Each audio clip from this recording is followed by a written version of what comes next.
अयोध्या में दीपोत्सव world record के साथ संपन्न हो चुका है, लेकिन इस पर अब सियासत खत्म होने का नाम नहीं ले रही है। अखिलेश के बाद अब एसपी नेता आजम खान ने विवादित बयान दिया। आजम खान ने कहा कि जो लोग दिए जलाते हैं वो कुछ भी जला सकते हैं। वहीं एसपी की बयानबाजी पर बीजेपी ने करारा पलटवार किया है। देखिए जरा ये रिपोर्ट।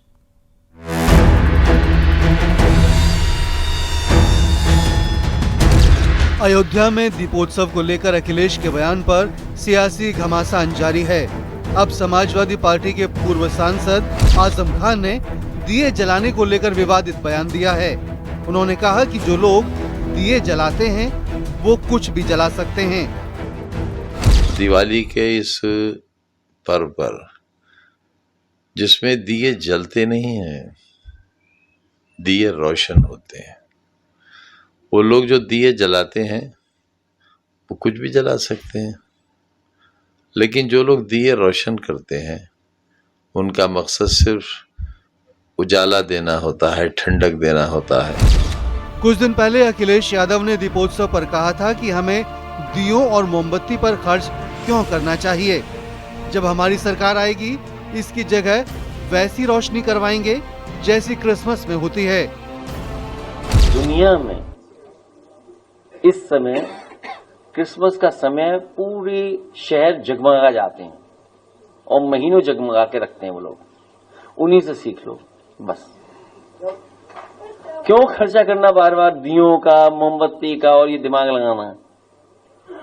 तो फिर क्या उम्मीद करोगे? ऐसा सगा हटाइए इसको, बहुत सुंदर रोशनी कराएंगे हम लोग। अखिलेश यादव पर बीजेपी सांसद भोला सिंह ने पलटवार कर कहा कि वोट की राजनीति के लिए दोहरा रवैया रखना ठीक नहीं है। मुख्यमंत्री जी हर दीपावली पे भव्य कार्यक्रम करते हैं और दीपोत्सव का कार्यक्रम वहाँ करते हैं, तो इसमें आपत्ति अखिलेश जी को क्यों है? वो त्योहारों को, धर्म को राजनीति से क्यों जोड़ते हैं? वो भी एक हिंदू हैं और मुझे लगता है, और मैं बिल्कुल जिम्मेदारी के साथ मैं कह सकता हूँ कि दीपावली तो उनके घर में भी मनती है। वहीं बीजेपी विधायक केतकी सिंह ने कहा कि अखिलेश टोपी पहनकर धर्म विशेष को खुश करने की कोशिश में लगे रहते हैं। पहले उन्हें वो धर्म जानने की कोशिश करनी चाहिए जिसमें वो पैदा हुए हैं। कई वर्षों से लगातार वह इस्लाम को समझने का प्रयास करते रहे, टोपी पहन के किसी विशेष वर्ग को खुश करने का प्रयास करते रहे। फिर आज उनको अचानक याद आ गया है कि भाई हमको ईसाइयत को खुश करना है, हम उसकी बात करने लगे। मैं उनसे ये कहना चाहूंगी कि भैया जिस धर्म में आपने जन्म लिया है पहले उस धर्म को आप जानने का प्रयास कीजिए। अखिलेश पर बीजेपी के पूर्व सांसद ब्रजभूषण शरण सिंह ने भी निशाना साधा है।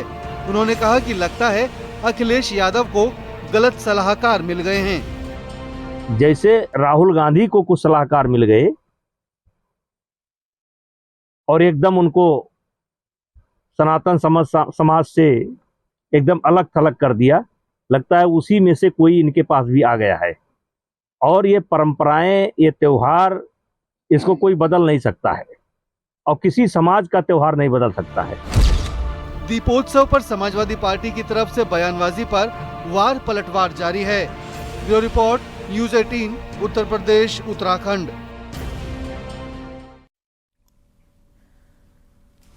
और बरेली में न्यूज 18 की खबर का बड़ा असर हुआ है। पुलिस ने हिंदू से ईसाई बनाने वाले 3 लोगों को गिरफ्तार किया। आरोपी चंगाई सभा के जरिए गरीब हिंदुओं को लालच देकर ईसाई बनाते थे। ईसाई समुदाय की लड़कियों से शादी, पैसा और जमीन का लालच दिया जाता था। आरोपियों में सुमित मैसी और अमित मैसी और उसका मैनेजर सतपाल शामिल है। हिंदू संगठनों की शिकायत के बाद थाना बरादरी पुलिस ने हिंदू संगठनों की शिकायत के बाद कार्रवाई करते हुए गिरफ्तारी की है। फिलहाल पुलिस गिरफ्तार इन तीनों से पूछताछ में जुटी है। बरेली शहर में अवैध धर्मांतरण कहां चल रहा है। रुहेलखंड चौकी क्षेत्र में स्थित सुपर सिटी में किराए का मकान लेकर कुछ लोगों द्वारा अवैध धर्मांतरण की गतिविधि संचालित की जा रही है। इस पर थाना बारादरी पर क्राइम नंबर 1247/25 सुसंगत धाराओं में पंजीकृत कराया गया। इस अवैध धर्मांतरण गतिविधि में संलिप्त 3 लोग, जिनके नाम क्रमशः हैं सुमित मैसी सनाफ विलियम मैसी, अमित मैसी सनाफ विलियम मैसी, सत्यपाल सनाफ मनीराम, को गिरफ्तार कर माननीय न्यायालय के समक्ष प्रस्तुत किया गया, जहां से इनको जेल भेज दिया गया। और सीएम योगी ने हलाल सर्टिफिकेशन को लेकर बड़ा हमला बोला है। उन्होंने कहा कि हलाल सर्टिफिकेशन का पैसा देश विरोधी गतिविधियों में खर्च होता है। लव जिहाद, धन परिवर्तन जैसे मामलों में हलाल सर्टिफिकेट से आया हुआ पैसा ही इस्तेमाल होता है। इसलिए उत्तर प्रदेश में हलाल सर्टिफिकेशन से जुड़े प्रोडक्ट बैन है।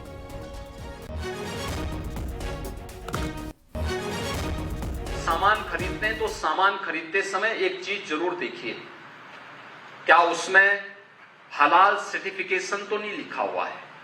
हमने यूपी में बैन किया है, मुझे लगता है कि आज यूपी के उत्तर प्रदेश के अंदर कोई उसको खरीदने का या कोई बेचने का दुस्साहस नहीं करेगा।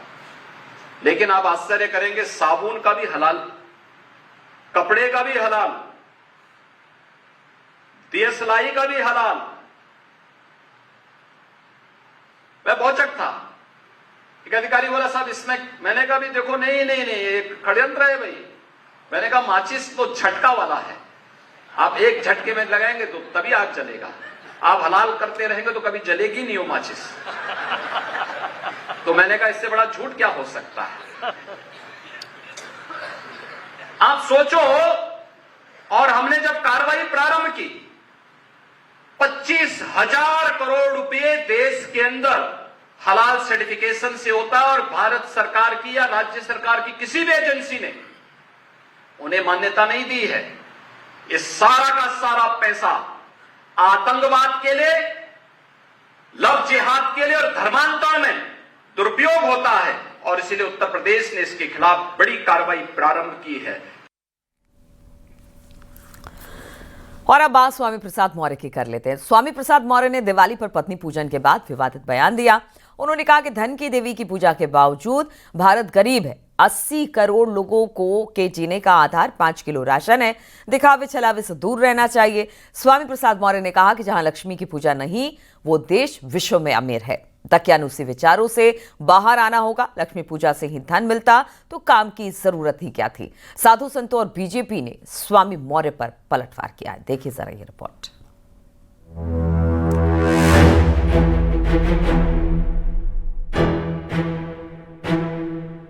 स्वामी प्रसाद मौर्य एक बार फिर विवादों में घिर गए हैं। दिवाली के दिन स्वामी प्रसाद मौर्य ने अपनी पत्नी की पूजा की और तंज कसा। सोशल मीडिया पर पोस्ट कर लिखा, भगवान बुद्ध को नमन वंदन करने के बाद पिछले सालों की तरह इस दीपोत्सव महापर्व पर भी अपनी पत्नी और गृह लक्ष्मी की पूजा अर्चना की। आज धन की लक्ष्मी की पूजा करने से कोई धनी नहीं हो रहा है। अगर धनी होता तो 80 करोड़ परिवार भी खुशहाल जिंदगी जीते होते। धनी होता धन की लक्ष्मी की पूजा करने से तो देश के करोड़ों नौजवानों के सामने, जो बेरोजगार नौजवान है जिनके सामने रोजी रोटी के लाले पड़े हैं, रोजी रोटी के लाले नहीं पड़े होते। लक्ष्मी पूजा पर स्वामी प्रसाद मौर्य के तंज पर हनुमानगढ़ी के महंत राजू दास ने पलटवार किया। राजू दास ने कहा कि स्वामी मौर्य न आस्तिक हैं न नास्तिक हैं, वो समाज के लिए खतरनाक प्राणी हैं। एक आस्तिक होता है, एक नास्तिक होता है। स्वामी प्रसाद मौर्य ना आस्तिक में है ना नास्तिक में है। जिस प्रकार से उन्होंने सनातन पे मां लक्ष्मी पर टिप्पणी किया है, दुर्भाग्यपूर्ण है। इसका पुरजोर विरोध करते हैं, निंदा करते हैं। और मैं तो ये कहता हूं कि स्वामी जैसे व्यक्ति को समाज में रहने का कोई अधिकार नहीं है। इनका स्वागत हर एक जगह मुंह काला करके होना चाहिए। यूपी बीजेपी अध्यक्ष भूपेन्द्र चौधरी ने कहा कि स्वामी प्रसाद मौर्य राजनीतिक तौर पर हाशिए पर हैं, उन्हें कोई गंभीरता से नहीं लेता, लेकिन सुर्खियों में बने रहने के लिए वो इस तरह की बयानबाजी और हरकतें करते रहते हैं। स्वामी प्रसाद मौर्य जी को अब कोई बहुत गंभीरता से देखो लेता नहीं। वो एक प्रकार से राजनीतिक रूप से हाशिए पर, इस प्रकार की बयानबाजी करके वो मुख्य धारा में बना रहना चाहते हैं।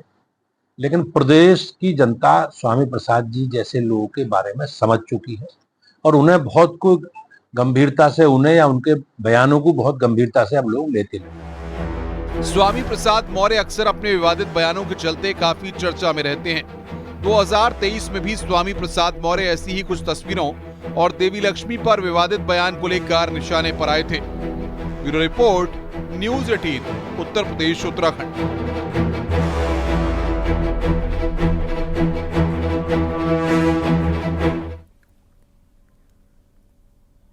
और मेरठ में न्यूज 18 की खबर का असर हुआ है, जहां पर सरेराह युवक के नाक रगड़कर माफी मंगवाने वाला दबंग छात्र नेता वकुल चपराना को पुलिस ने गिरफ्तार कर लिया।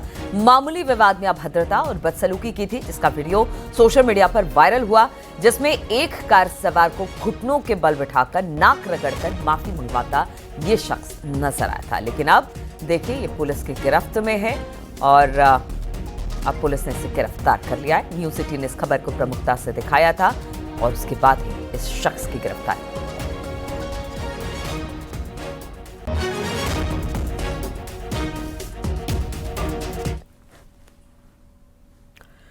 आजमगढ़ में कबाड़ के गोदाम में भीषण आग लग गई। संदिग्ध हालत में कबाड़ की दुकान में भीषण आग लगी। आग की सूचना के बाद मौके पर फायर की 3 गाड़ियां पहुंची हैं। आग पर काबू पाया गया है। मौके पर शहर कोतवाली, सीओ सिटी समेत कई थानों की फोर्स मौजूद रही। शहर कोतवाली क्षेत्र के बदरका पुलिस चौकी के समीप की ये घटना बताई जा रही है।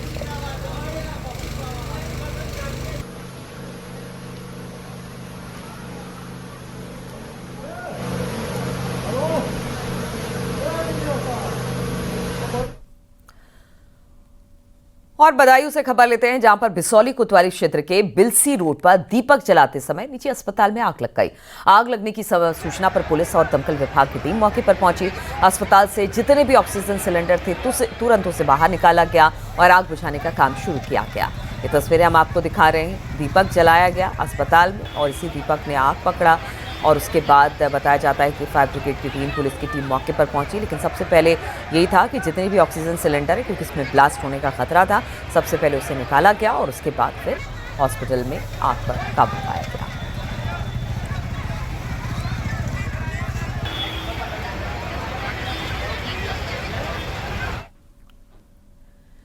सुल्तानपुर में 70 साल के बुजुर्ग की पीट कर हत्या कर दी गई। पशु चरावई के दौरान विवाद में ये हत्या की गई। घटना अखंड नगर थाना क्षेत्र के खानपुर पिलाई गांव की है। उमाशंकर दुबे अपने पशुओं को चरा रहे थे और इसी दौरान कुछ लोगों से उनका झगड़ा हो गया।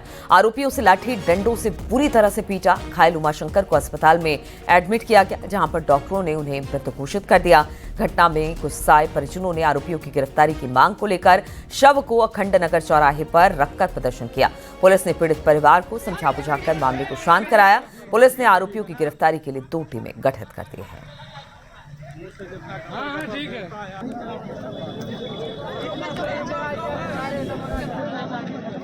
इसमें तहरीर जो प्राप्त हुई उसके आधार पर अभियोग पंजीकृत हो रहा है और परिवार वालों को का पूरा सपोर्ट है। उनको बता दिया है कि 2 टीमें निकाल दी गई हैं अरेस्टिंग के लिए और वो भी सब कानून का पालन करेंगे।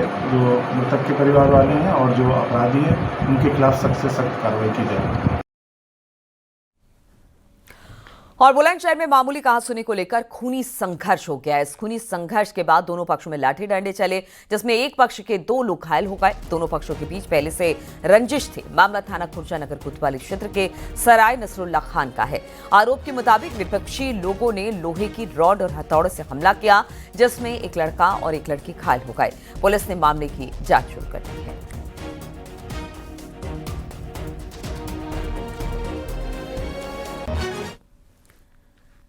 प्रयागराज में नशे की हालत में कार चला रहे युवक ने 3 गाड़ियों में टक्कर मार दी। घटना में कोई घायल नहीं हुआ।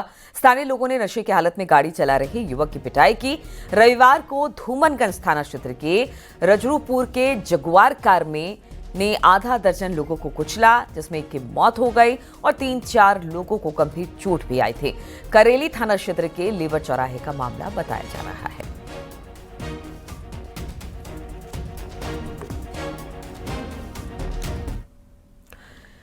और प्रयागराज में 2026 में होने वाले माघ मेले की तैयारियां शुरू हो गई है। वहीं संतों ने मांग की है कि मेला क्षेत्र में केवल हिंदू ठेकेदारों को ही काम दिया जाए।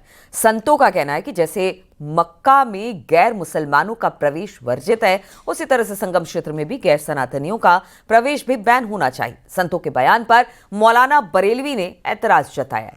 देखिए जरा ये रिपोर्ट।